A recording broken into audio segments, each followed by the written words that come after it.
I do the intro, man. Oh, I know the intro.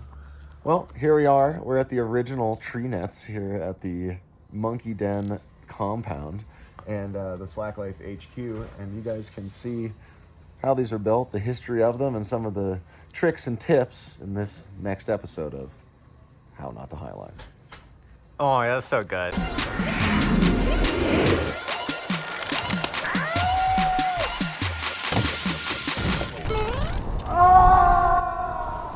Hi, I'm Ryan Jinks, and I am at Andy Lewis's house, and we're gonna go up this super. Hey, I just did the intro, fucker. No, that's I do the jingle. Starting with this super safe ladder. But seriously, 2 of those steps did break. I'd be really careful. That's why we have this. Everything I do with him is sketchy. So you come up here, this is the samurai weave here that we can show you on a different episode of how to do that. That's a little garnish. And you can see that we originally started with flat platforms trying to make portals into the next net. Oh, so hold on. Kind of move. This is so gnarly. We're experimenting with kind of different tensions and filling spaces in different ways. So this is kind of your loose cargo nest. So we kind of just wove it to hang in a space that's kind of like a bell rather than. God, there's so much net up here. So how do you wrap it around the trees here? So we were learning how to do this, and over here you can see that we did it kind of wrong. So we're cutting off the tree in a number of places where we've come in and cut them as the tree has grown. But you can see that the tension here is actually miraculous. I would actually love to have a dyno on this and see the pressure of a tree, but it will outgrow everything. And right here, we've actually had to cut a lot of the main attachment points of these nets, but the cool thing is because the way a net is designed, you can kind of cut the main attachment points and then just reweave it into the tree correctly. So it's not actually too much work to save the tree as it grows. The idea for this was just to have a place where you could have multiple people sleep. So you've got 1, 2, 3, and then up here you can kind of climb up this section. We're gonna have to retie this, but we're trying to make it so you have like kind of a 3D feel to this, and this is kind of gonna pull down to where you can walk into the next net and be on top of it. From up here you can actually see the mountains, which is why we made these nets, to look over the monstrosity that got put next to us. How do you feel about a building being put up basically in your backyard? Yeah, I mean, as you can see, I don't even still have morning light on half of my yard now. And it's after 7 o'clock where everything else does have light. Damn. So it's a lot of paracord and rope. Absolutely, and this is So this is the first tree you did, not the other one. First tree that we did, and then I ended up buying the place next door. And part of the reason why I bought the place next door was because of the trees. And so, as you walk around, you realize that you get a lot of extra space in your house by doing this.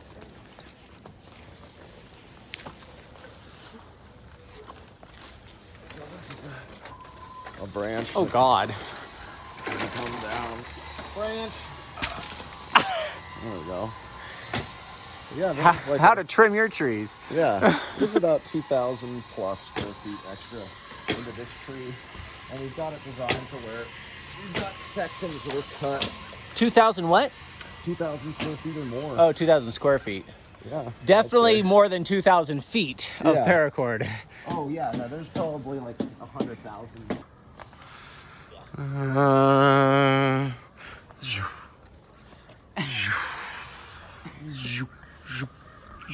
Yeah.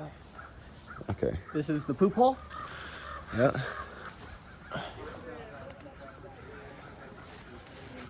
That's exactly what I was talking about, actually. So now, as we've learned, the tree, this is our neighbor whose tree we're trying to kill right now, but he just wouldn't listen. Is that your neighbor bitching about this? That's my neighbor currently bitching about what we just talked about. But it's, we got to cut, the whole thing down pretty much. So the moral of the story is put this in trees you own. Yeah. Okay, got it. Good lesson. So we're going to go back to see how it's kind of hard to manage even when you're trying to in my tree. So we're gonna go check out that one, which is over there. Porthole into this one.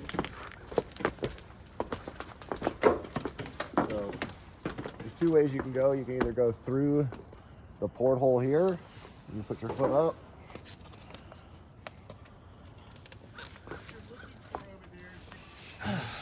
Perfect. Welcome to the other tree net. You're welcome to the other tree net. So here you go. So tell us what you did different here. So what we did different here is Brent actually started this tree net with the Dean Potter rope that we found. We've got a couple Dean ropes in here, so there's some history in this one and that one. We have a Jimmy Dunn rope in the other tree net. A bunch of old slackline history, but what we did was we tried to tie these so that each piece, this, you can see this yellow piece only goes around the tree on one side, so it doesn't cut it off here. And the gray piece only goes around it in a circle right here, so that this tree can grow in both directions very easily. And here we've actually designed the centering so that you're pulling away from the tree on all sides so that you're actually not even attached to the tree in any direction. And we've kept that for most of this tree. So right here, you can see there's one wrap from the first rope. That was actually Brent. I think he was just getting me back. So that was him installing it. So that'll strangle the tree. That'll strangle the tree, But you need to have be securely attached to the tree or the net. yeah, but if I was to cut that attachment, almost nothing would happen at this point. So you need the attachments at first to have a strong net. You don't actually need them in the end. So if you can actually cut your main anchors and then move them out, you can kind of see here, like again, right here, this is another, you have a lot of space left around here. This only goes around one side. All of these are floating anchors, so I've individually tied anchors on 1, 2, 3 branches. So you can see that not anything is actually strangling the tree. Some of them are getting kind of close here where you might eventually have to cut them. But we're just trying to improve and be more conscious of every anchor. So what happened with this white stuff here? So the white stuff is one bad roll of paracord. So I used literally 1,000 feet of it in this net. And for some reason, it's the only time it's ever happened to me. But the sheath just disintegrated. Wow, it really did. Yeah, so we're just slowly cutting it out and replacing it and whatnot.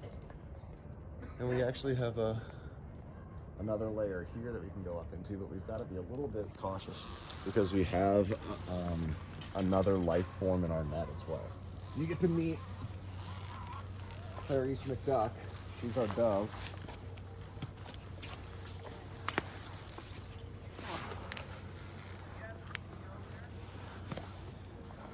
This is the new ultra layer that we've been rigging. That's basically our salvation for the mountains, so we can come up here and this is where we get the best view of the mountains, and we've got lights up here and electricity, and this is where we've got kind of the backrest idea for sunsets. So that's where I come to just see the mountains just barely over This monstrosity? this monstrosity. And it gives me just a little bit. Wow, look at oh my God, all this paracord. Will this shit break if I step on it? Watch out for the dove right there, 2 feet in front of you, right on the tree. Oh shit. Yeah, so that's Clarice McDuck. She's our dove. As long as you don't put it in her face, she's actually a pretty nice bird, and I've been hanging out with her quite a bit. So if we just move slow up here, she doesn't like it when we reach towards her with our hands, but she doesn't seem to mind when you lay next to her. All right. Hi, Clarice. And she actually built her net in my net. Hi there. But yeah, we've been weaving with her here just for hours. She's got 2 eggs in there. They're pretty awesome. I actually didn't know she was here, and I laid down on her the first day. Oh God. So the only time I've actually seen her leave her eggs was when I didn't realize she was here. But I must have been cuddling her for about 10 minutes before she flew away. I literally didn't know she was there. Cuddling or squishing? I don't know. She must have been like on my head. I was like literally laying against the tree right here. Yeah, that's pretty So much it. this paracord is gnarly. Yeah, it still holds. So we're basically holding the shape of the net right now, and then we'll weave around it and slowly cut it out. But Because this is the core of paracord. yeah, it's 7 strands. It's 7. The outer sheath, the colored part here is what came disintegrated. Yeah, and it was literally the only time it's ever happened, and it happened on one spool, which happened to be the only spool apparently that I used to weave this whole net.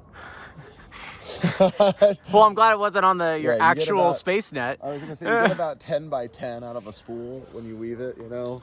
And so this is like roughly 10 by 10 if you kind of globule it out, and then yeah, so that whole spool went bad, and so now we've cut it out, and yeah.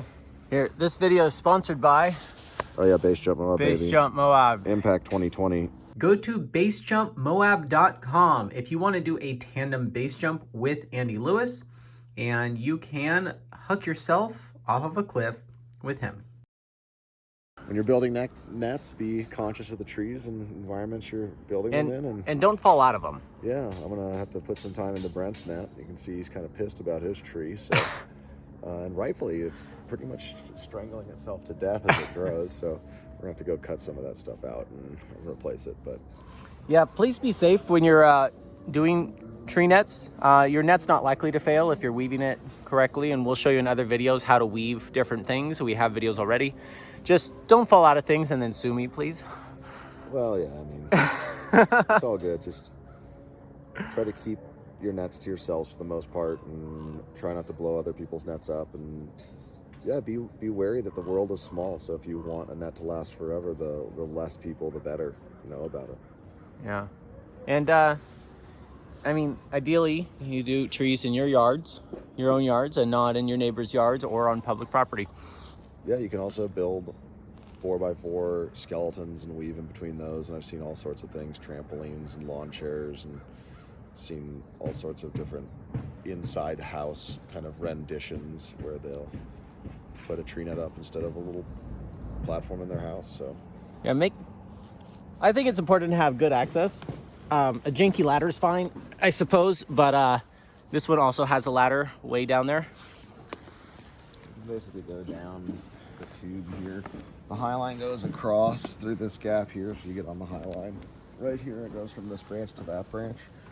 It's not up right now because you take it down for the winter.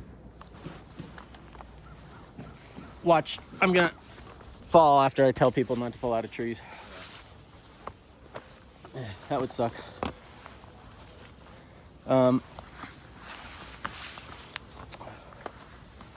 Whoa.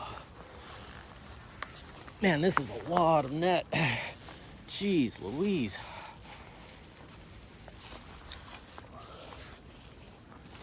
Whew. Oh, this is cool. Little steps. That's neat.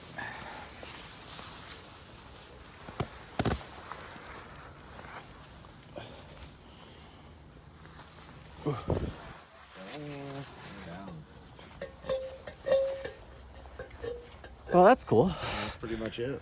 There's our other net over there. Wow, you hang silks off of the span set right there. Yeah, we're gonna have a hot tub party, so we're gonna build the hot tub up against the. Silks above the hot tub. Yeah, that's how it's gonna go. That sounds fun. All right. Now you know how not to tree net. Make sure you do it safely, and I'm going to put a link in the description below on where I found the best price for paracord is. Make sure you like, follow, and subscribe our videos so you don't miss any of them. Yeah, both those links, all of these ones. Yeah. Cheers.